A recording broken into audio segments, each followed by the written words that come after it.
I'd like to welcome those of you who have joined us so far. This is the first session of our fall series, our Physician Scientist Career Development series in graduate medical education. And it's a real pleasure for me to introduce today's speaker, Dr. Daniel Kelly from the University of Pennsylvania and from Children's Hospital of Philadelphia, or CHOP. Dr. Kelly is the Willard and Rhoda Ware Professor of Diabetes and Metabolic Diseases in the Department of Medicine at Penn. He holds the Rachel Ash Presidential Chair at CHOP, and he's also the director of the Penn and CHOP Cardiovascular Institutes. Last spring, Dr. Kelly finished his term as president of the Association of American Physicians, or AAP, and he gave the customary presidential address. I heard that address and I thought it would be the perfect way to initiate this fall's series. And I was delighted when Dr. Kelly accepted my invitation to share his thoughts with all of you on replenishing the physician scientist pipeline in the post-late bloomer era. So please join me in welcoming Dr. Kelly. Let's see, I'd like to also introduce to those of you who may not know him, Dr. Michael Lightman, who's the Dean of Graduate Medical Education. We are supposed to be joined in person by Dr. Dennis Charney, who's the Dean of our medical school. And I don't know if Dr. Eric Nestler is here yet. He's supposed to join us virtually. He's the I am Dean. online. Oh, okay, Eric. Good to hear you. Eric, Dr. Nestler is the Dean for Academic Affairs and the Chief Scientific Officer at Mount Sinai. And Dr. Charney, Lightman, and Nestler are going to join us for the question and answer session after Dr. Kelly's presentation. So, Dr. Kelly, thank you so much for joining us today, and I'll let you take over. Thank you, Margaret. I'm delighted to speak to you. I'm going to first share my screen here, if I can get that to work. Let's just see if I can advance things here or not. So my comments today, as Margaret alluded to, are first came about when I prepared the annual presidential address for the spring meeting as the president of AAP. I'm sure you know that there is an annual and traditional spring meeting of physician scientists, which is now a tri-society AAP, ASCI, and APSA meeting that I will talk a little bit more about at the end, because I think it's very important for our younger physician scientists to get involved in this at the early stages. At any rate, what I'd like to do today is to provide first a historical perspective about how the physician scientist pool or pipeline developed in the US. Then I'd like to provide some personal perspective as to how I fit in years ago in this process, and then kind of trace what has happened over the subsequent decades, both the successes, but also the challenges that have emerged. And it's the challenges that I really want to underscore here, because I have some thoughts about solutions and would like to get your thoughts about this. And so I'll end with that. It shouldn't be a super long talk. I want it to really kind of try to stimulate some level of discussion. So let me start out by reminding everyone of really two historic eras that spawned a rapid expansion of physician scientists in the US. First, under the visionary leadership of Dr. James Shannon, who was NIH director from 1955 to 1968, a series of new programs were launched that were aimed at formally supporting the scientific training of physicians. And among those, the most impactful was the Medical Scientist Training Program Institutional Training Grants, or MSTP T32 grants. This transformational program was designed to formally foster and support combined MD, PhD degree education at medical schools across the country, as I'm sure you know.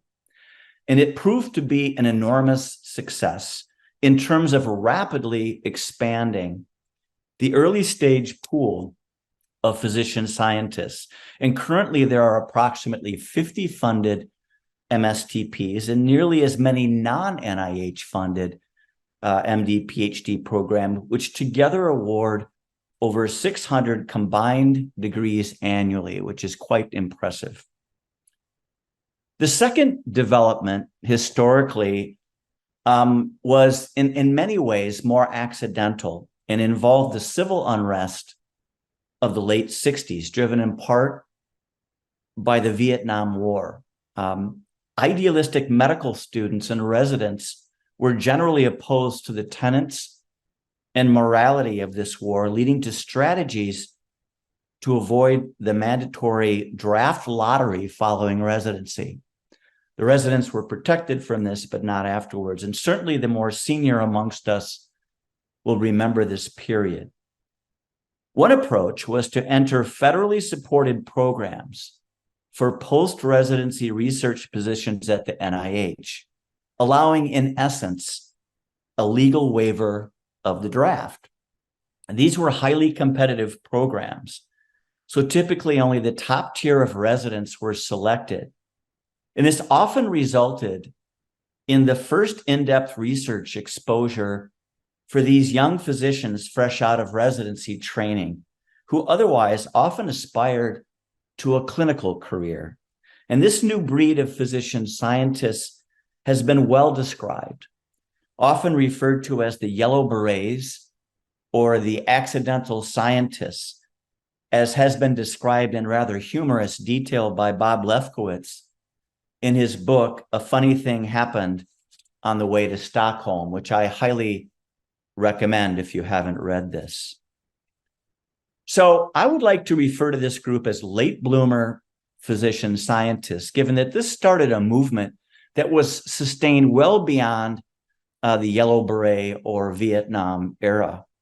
And many of these individuals underwent transformative career pathway shifts spawned by a newly found passion for research, and thereafter sought to combine bench science with clinical care and teaching. The impact of this late blooming scientist movement at the NIH was enormous and impactful in several ways.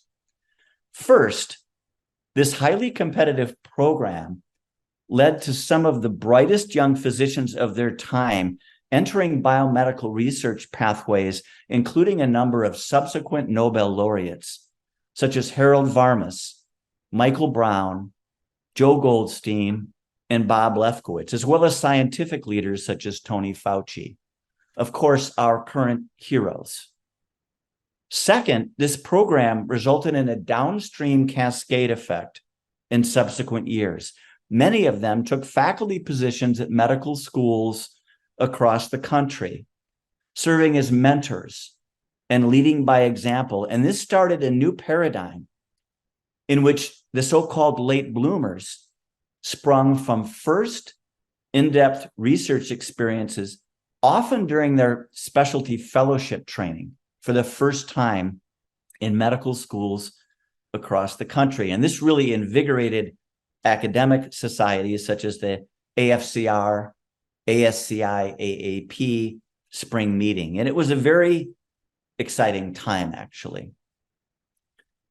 So as it turns out, I was a benefactor of this era, shown in the middle here. Yes, amazingly, that is me, as a self-proclaimed late bloomer physician scientist. So after finishing my residency at Barnes Hospital in St. Louis, I had every intention of moving on to a clinical cardiology fellowship and a career as a clinician. And several of my mentors shown here, Arnie Strauss, David Kipnis, Jeff Gordon, and Bert Sobel, whom many of you may know, were all products at the time of postgraduate research training at the NIH. And I was inspired by these individuals who created a supportive environment that was manifest as a culture of science for young physicians, including myself, most of whom did not have prior in-depth research experience. Certainly I did not. My first project involved trying to understand the genetic basis of inborn errors in mitochondrial fatty acid oxidation in children that caused cardiomyopathy and skeletal myopathy. And this really led to my longstanding interest in the metabolic origins of heart and muscle diseases. I should point out, however, that this led to a period of intense disruption. Some of you may have felt this. Exhilaration, even a touch of, I guess, cognitive dissonance during my research experience as a cardiology fellow, given that I entered this process believing that I would receive clinical training and go on to see patients, which I did. But it led to a new pathway, and it was the thrill of discovery and its potential impact on biomedicine that led to at least my seeing the light and choosing this career pathway change that ultimately led to the launching of an independent research program. I mean, it was really risky at the time, but it was also very exciting, and I didn't really ever think of turning back. So these two converging developments define the central pipeline that markedly expanded the cohort of physician scientists in the US. This was a rapid expansion. This remarkable swell of physician scientists pool obviously required adjustments in order to provide the support during the subsequent years that was necessary to make the transition to develop an independent research career. In fact, Jim Weingarten's AAP presidential address in 1979 described the physician scientist as an endangered species because people were so worried about how to support this new pool. But there were calls to action. A movement took place to sustain this newly formed pipeline, triggering the NIH and other institutions to develop new initiatives that invested in physician scientist training and the transition into independence, including, as you know, NRSA grants, which are institutional training grants, loan repayment programs, K awards, and other type of programs. At this point, I would argue that the lobbying by societies and the medical schools made a huge difference at the NIH. And in many ways, this was the glory days of the physician scientists.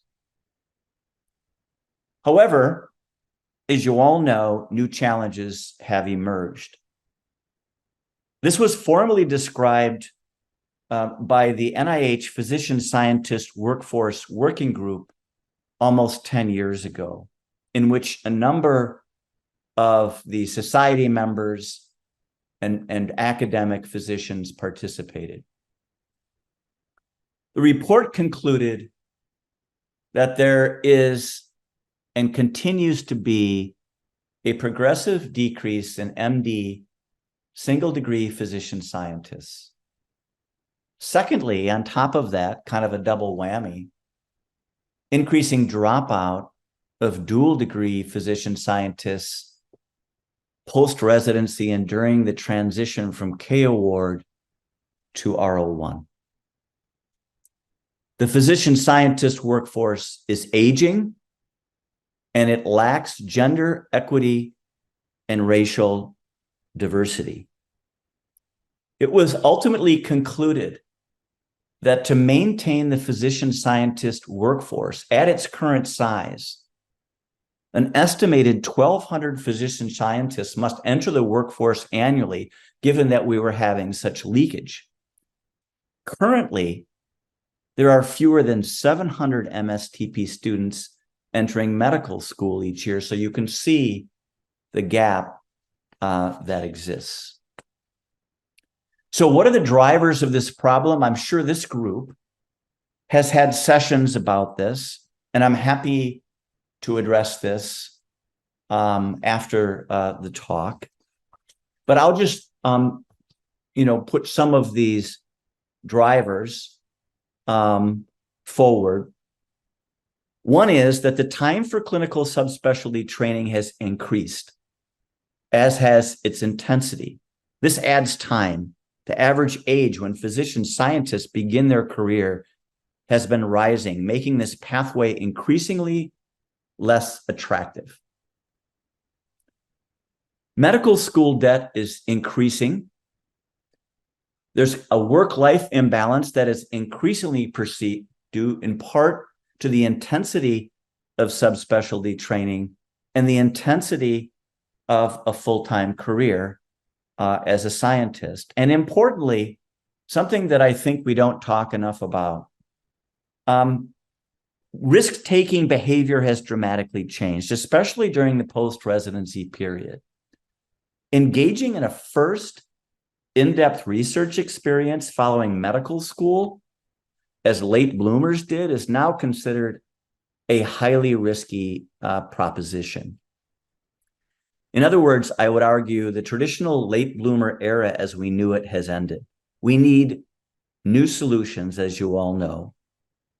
The current generation of budding physician scientists in medical school and postgraduate training are part of the solution, and this is what we need to think about. So I'd like to suggest a couple of areas where solutions are certainly possible, and I know probably at your institution and many others, these types of programs are emerging, which is exciting. But I would just like to touch on this in a general sense. So let's start with number one.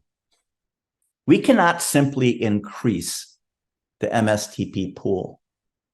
Doubling the number of MD PhD trainees is neither feasible nor financially viable.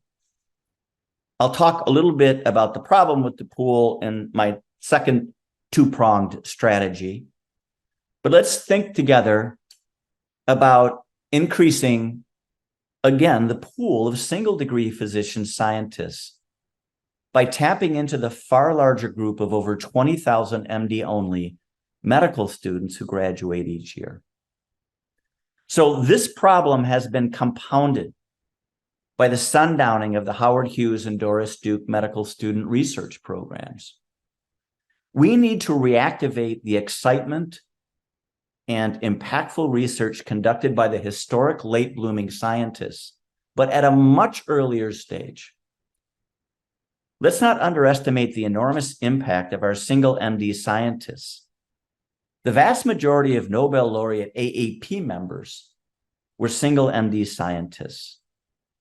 But we now need programmatic financial support to expand research opportunities prior to and during medical school. New avenues of research during medical school, akin to the previous Howard Hughes and Doris Duke programs, should be implemented, but I believe the new programs must be designed for longitudinal success rather than simply a gap year that is used to compete for prestigious residency, which is a major failing of the earlier programs. Successful models should incorporate longitudinal mentoring and peer networking, and I'll give examples of that. One great example is the Sarnoff Fellowship Program, which is focused on cardiovascular research. Recent data indicates that approximately 50% of the 467 medical school Sarnoff Fellows, recently polled now after medical school, are currently pursuing a career in academics or biopharma industry. We need more such programs. A recent conceptual small program that has evolved is called the Physician Scientist Support Foundation, or PSSF. And as shown here, Bob Lefkowitz and colleagues have recently launched this new program. It provides not only a year of supported dedicated research during medical school, but also establishes a community of like-minded peers and mentor advisors aimed at navigating the subsequent years, akin to the Sarnoff model. And special emphasis is given to underrepresented minority students. We need many programs such as this, supported either by the institutions, the medical schools themselves, with philanthropic support when possible, as well as certain foundations and other approaches. We need to ensure that students are exposed to the thrill of discovery, as occurred for myself and many of the late bloomers, but at a much earlier stage, prior to their differentiation, when it is now perceived too risky to have your first research experience. I'm not saying that you can't have your first research experience following medical school during your residency or fellowship training, but it is much more difficult, and we'd like to plant the seeds earlier. We must also bolster the underrepresented minority pipeline, and I would argue that we need more programs in this regard, targeting high school or early undergraduate stages. All right, so let's talk about the second arm of this. And this arm really does relate quite a bit, but not solely, to the MD PhD pipeline, which I believe still is a successful process. But as shown here, we are experiencing leakage following medical school. And we all know at the points at which this leakage is occurring. This is especially problematic for the dual degree pathway, in which we have heavy investment. We need to reduce the timeline to independence and address the financial stress related to debt and financial burden compared to the clinical track colleagues. We need to accelerate and finance, in my opinion. Newer initiatives have clearly helped in this regard, such as the PSTP programs, which I'm sure you have here. And, these types of programs should be extended to all specialties and subspecialties. But we must also accelerate and finance through programmatic support during the post-residency phase. This is a critical transition period. An example at our institution is called the Penn-Measy Scholars in Molecular Medicine Program, which identifies highly promising, often usually MD PhD, but not always MD PhD scientists who are just entering their fellowship. A program is started in which they receive financial support to help support salary, family care, hire research staff, and pursue high-risk, high-gain basic research. Now, this is a small program, but just think if we could amplify this at institutions around the country.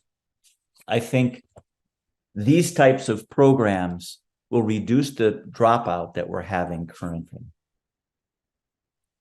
Finally, I'd like to introduce a proposed initiative that I'm particularly excited about that addresses what I consider to be the most important unmet need, which is mentorship continuity. Arguably, this is our biggest challenge. We must provide consistent support, guidance, and encouragement throughout the duration of the training and transition period. To this end, when I was finishing my role as president of the AAP, we partnered with the American Physician Scientists Association, or APSA, which are the young folks coming in, the MD PhDs and MD physician scientists who are in medical school and residency. And what we wanted to do is to launch a longitudinal coaching program, which matches single and dual degree medical student APSA members with AAP mentor coaches who could be, and typically are at a different institution, and serve as personalized career advisors for the duration of training from medical school to independence. It doesn't mean that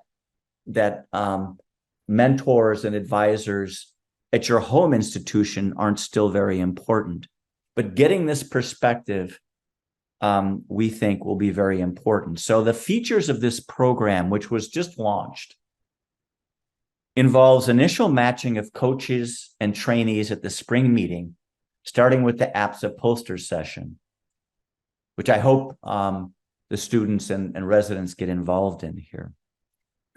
A pilot approach was launched this past spring, matching 12 council members of the AAP with 50 APSA medical students. Additional perks and incentives could include expanding trainee travel awards for this meeting, regular interaction between coaches and mentees via virtual meetings, and when possible, face-to-face interactions through the entire postgraduate training period. This type of program, along with internal programs that could evolve, are really very important for this longitudinal coaching. And it also creates a network of peers to commiserate, to help each other, to talk about the successes. I think it's really important for all of the young folks that may be attending this lecture to get involved in the APSA program. Join in the spring meeting. If you have a little bit of a research project, put posters up. Get involved in this coaching program. I think the future is really bright. It's just that our late bloomers can't be so late anymore. And we need to stop the leakage. So I am still very optimistic about the future. And in speaking with the young folks, I continue to be really inspired. These are really bright individuals who have been touched in many cases by the thrill of discovery and its impact for medicine. And we don't want to lose those individuals. So with that, I'm going to conclude my remarks. And I do appreciate your attention to the topic. I'm happy to comment on any questions or any remarks that all of you may have. And thank you for your attention. Thank you, Dr. Kelly. Do we have any questions from either those of you who are here in person or those of you who have joined virtually? I have a question. Thank you so much for your talk. You mentioned that for late bloomer researchers, there's like a high risk. Are you talking about risk of failure? What exactly is the risk that you're alluding to? So I believe that what we're seeing in these really bright individuals, increasingly selective medical schools, et cetera, is that there's always a certain risk when you add on a new pathway to your career plans. And this happens when the first research experience takes place, let's say after medical school, which it did for the late bloomers. And what we're seeing is that type of so-called, quote, risk-taking behavior to veer away from a standard or traditional fellowship training or residency training creates a lot of anxiety in our folks. So unless there is a peer group, or unless there was a research experience that occurred earlier on, we're seeing that the risk gain benefit and currently it is not favorable for continuing these research experiences. Now, there are exceptions to that rule, but in general, that's what we're seeing. And I'm guessing that you're probably seeing the same thing at your own institution. Anything else, Tara? It looks like there are some chats. Oh, no, those are my chats. Oh, okay. And unfortunately, Dr. Lyman has to sign off because there's an emergency meeting at MSBI right now. Okay. Good luck. Thank you, Dr. Kelly. Thanks. Um, We got a question here. oh, great. Hi, You thank you should speak up to pick up, so you just pick up on the mic, speak up. thank you for the great talk. I want to ask a question. What are some strategies that physicians can employ to survive in the fierce competition against scientists that are not physicians? So what are strategies that we can employ to get a leg up? That's a great question. I think that I have consistently seen that physician scientists are very good at asking the right questions. They could still be doing fundamental biology, even structural biology or cell biology. But what happens is that when the data comes in, inevitably, it ultimately has, at some point, a connection to a disease state or a therapeutic or a diagnostic. I think the power of our physician scientists is to prioritize the projects, not ignoring really rigorous science, but putting it in the context of where it will go in the future. This comes through in specific aims pages. It comes through in the grants. It comes through in the presentations. One of the things that we do, and we've done this now for years, is to have a first page test. We do it with our PhD, postdoc, early faculty, and our physician scientist. And consistently, we see that the physician scientists are putting this first page into a context that really excites the reviewers because of its implication ultimately for disease, even if it's not a clinical grant. So I think that part is really very important. Secondly, we're increasingly seeing the power of team science and collaborative science. And I believe that a physician scientist can create a network of folks ranging from basic scientists to clinicians to also empower their research programs. And this does really propel and allow these research programs, even in their early stage, to be highly competitive. So I think those are the kinds of things. There's no substitute for rigorous research training, fundamental. It can't be shortchanged. But I do think there's a dimension with a physician scientist that is very precious and should be harnessed in that way. We now have two questions in the chat. The first one is, there was a lecture in the series about UCLA STAR program that combines research time with fellowship training. Are there any plans in the works to create a similar program at MSSM, similar to the Penn Measley Scholars Program, I think? And that was from Celia Gelman.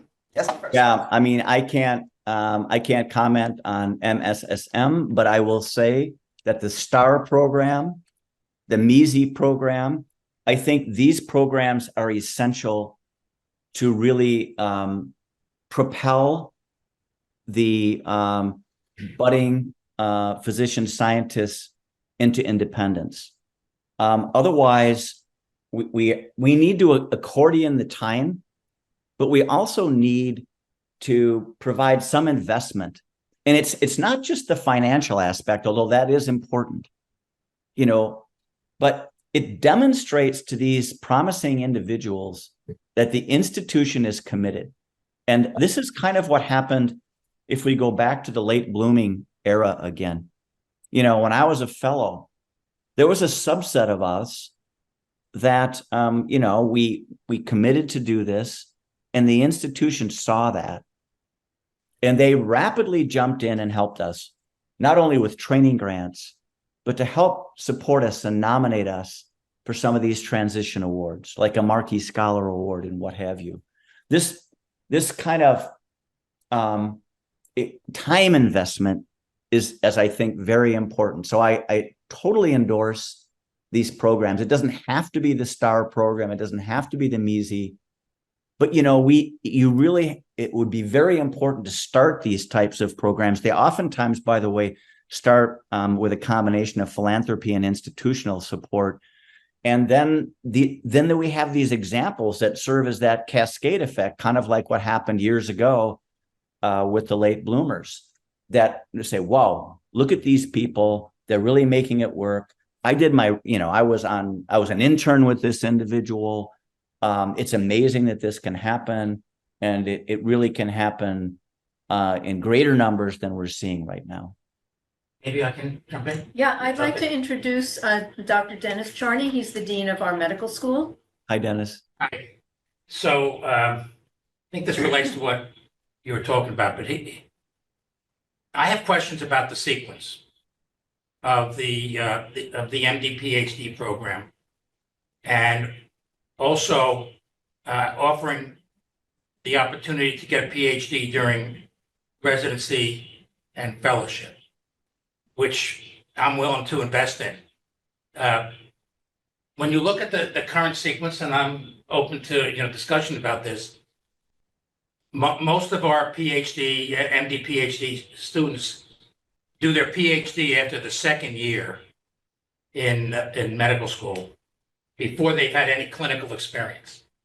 And a fair number, not just at Mount Sinai, but around the country, they get their PhD, they do great work in a particular area, then they do their clinical rotations, and they fall in love with a clinical area that is unrelated to their PhD. Now, of course, they learn about how to do research, but they end up, focusing in a different area. And the dropout from the research in the PhD to what they may end up doing, scientifically or otherwise, I think it's about 50%. So it's a fair amount. And as you know, we invest a lot of resources into the MD PhD program. So I tend to, I have no plans to end up in the current program.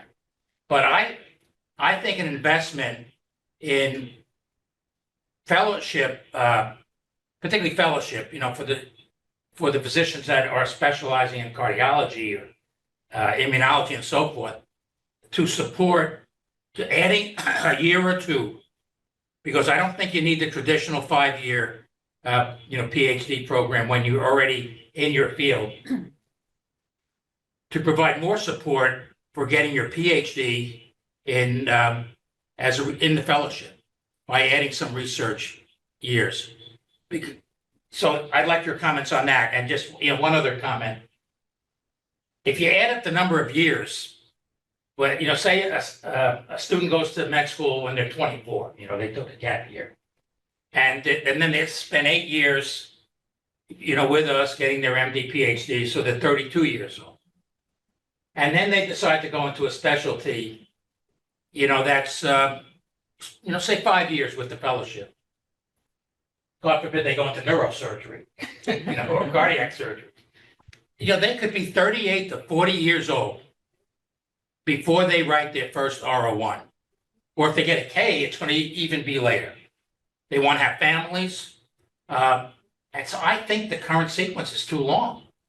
And it's a disincentive for many of our students to become physician scientists, et cetera. So I'm looking for ways to shorten the time. And the area that I favor is what I just said, and that is get your MD. You already know what area you want to go into. Add a couple years in the fellowship, get your PhD, and then go on and write your grants. What do you think? Well, I mean, I think there's kind of a couple of concepts here. The easier one is the duration one. I think we all would agree that if we don't accelerate this duration somehow, we're going to continue to have the dropout.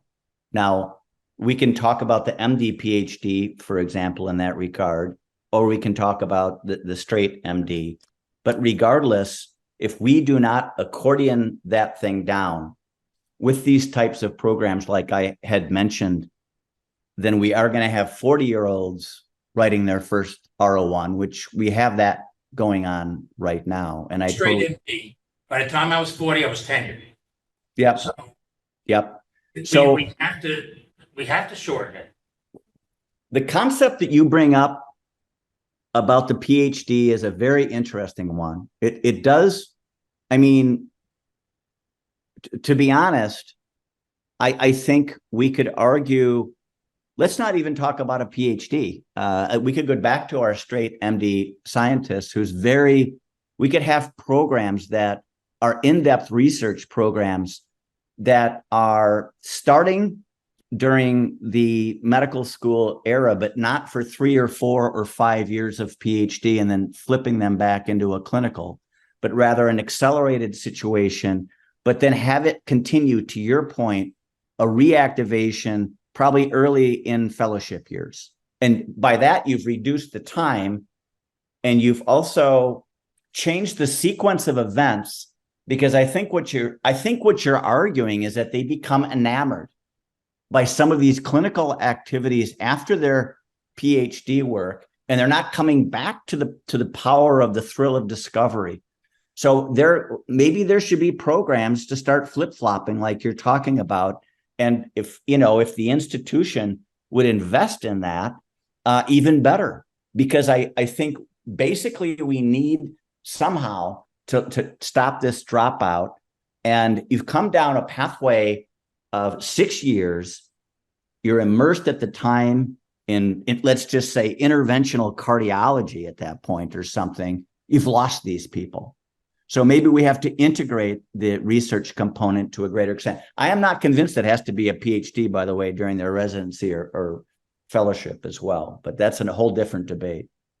I agree with that too. I don't have a PhD. I don't either. I spent my entire career doing research, so it doesn't have to be a PhD. And that's where the single MD pathway, I don't think we should give up on it, but we certainly, if it's the first experience, I'm still going to argue during their fellowship, after they've already been exposed to all these clinical activities and they feel much more confident and comfortable in that area, they're not going to take the risk of going the other way. So it has to be intermittent exposure. Dominate here, but our students, the non-PhD students, we basically require a research type of a scholarly experience, and about at least a third of our students take a scholarly year, Right. which in many cases we support financially. So most of our students, straight MD, have a scholarly or research